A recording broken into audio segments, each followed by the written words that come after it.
Every image an AI generates starts as pure noise, random pixels, completely meaningless. Then, step by step, the model removes that noise until a clear image emerges. This process is called diffusion. It sounds simple, but the mathematics behind it quietly revolutionized the entire field of artificial intelligence. During training, the model learns by doing the opposite. It takes a real image and slowly adds noise to it, step by step, until nothing remains. Then it learns to reverse that process. Forward, destroy the image. Backward, rebuild it.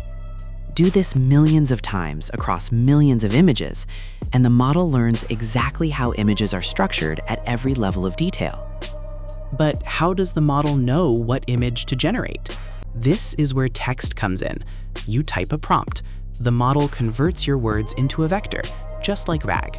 That vector acts as a guide during the denoising process, steering the noise toward your exact description at every single step. Your words literally shape the image from nothing. The engine doing all this work is called the U-Net, a specialized neural network shaped like the letter U. It takes a noisy image as input, compresses it down to understand the big picture, then expands it back up to reconstruct fine details.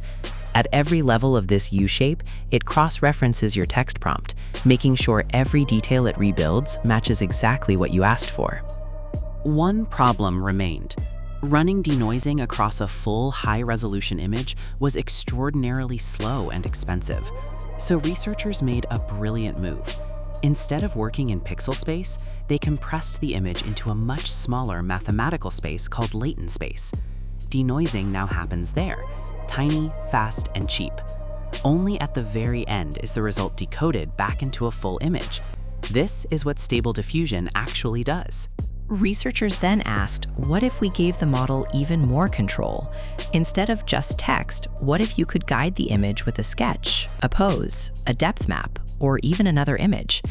This gave birth to ControlNet, a system that locks specific structural elements while diffusion handles the rest. Suddenly, artists had surgical precision over AI generation. Diffusion models are not just generating images anymore. The same core idea, learn to destroy, then learn to rebuild, has expanded into video, audio, 3D objects, and even protein structures in medical research. What started as a way to remove noise from images is now rewriting the boundaries of what artificial intelligence can create entirely. But diffusion models are not without controversy. Artists worldwide raised serious concerns. Their work was scraped from the internet without consent and used as training data. The model learned their style, their technique, their years of craft, and now anyone can replicate it in seconds. This debate around AI and creative ownership is far from settled. Diffusion models went from a research paper to reshaping entire industries in under 3 years, and we are still in the early chapters. If this series made you think differently about AI, subscribe, because the next topic we are covering will make diffusion models look simple. See you there.